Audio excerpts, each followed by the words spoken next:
The road to the throne was not won on the battlefield.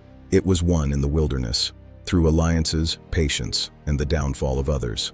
Now we see how he becomes king, not through a coup or assassination, but through events that cleared his path. While Saul pursues him, David stops thinking like a fugitive. His camp grows to 600 warriors. Throughout southern Judah, David builds deep relationships with local clans and tribal leaders. The story of Nabal and Abigail reveals David's changing status. He is no longer just a soldier, but a regional strongman enforcing authority. Only Abigail's intervention prevents bloodshed. Later, she becomes his wife, further strengthening David's local political standing. As Saul's pressure intensifies, David makes a surprising decision. He seeks refuge among his enemies, the Philistines. King Achish of Gath grants him the town of Ziklag.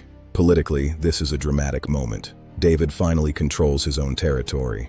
He has a city, an army, and an economic base. Saul still occupies the throne, but David is building an alternative center of power. Meanwhile, the decisive confrontation approaches. Saul finds himself in crisis. Samuel is dead, and the prophets are silent. In desperation, Saul visits the medium of Endor to summon the spirit of Samuel. The prophecy he receives is devastating. "Tomorrow, you and your sons will die. The kingdom will pass to another." Israel's first king realizes that his end has arrived. The following day, Israel and the Philistines clash on Mount Gilboa. The battle ends in absolute disaster for the house of Saul. Saul's sons fall. Among them is Jonathan, David's closest friend. As the Philistines close in, Saul realizes that all is lost. Rather than be captured, he falls upon his sword. The house of Saul collapses, yet David's path remains uncertain. When news reaches David, he does not celebrate. He tears his clothes, fasts, and mourns the king and his friend.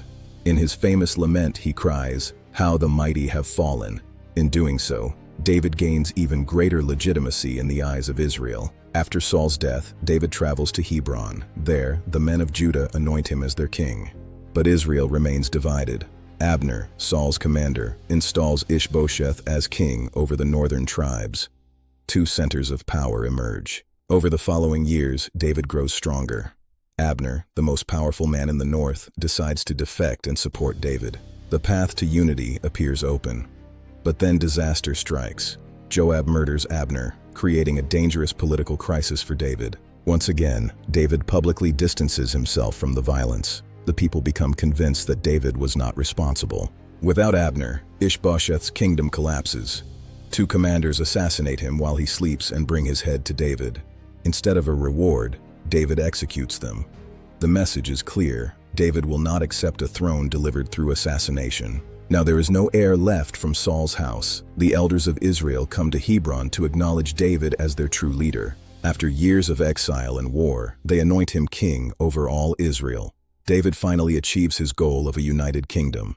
David rarely strikes directly at his enemies, yet one by one, his rivals disappear. Saul, Abner, and Ish-bosheth fall. The narrator presents this as divine will, but behind it we see strategy, patience, and the accumulation of power. The shepherd from Bethlehem, the fugitive from the wilderness, the warlord of Ziklag, has finally become the king of Israel. Next episode, David and Bathsheba.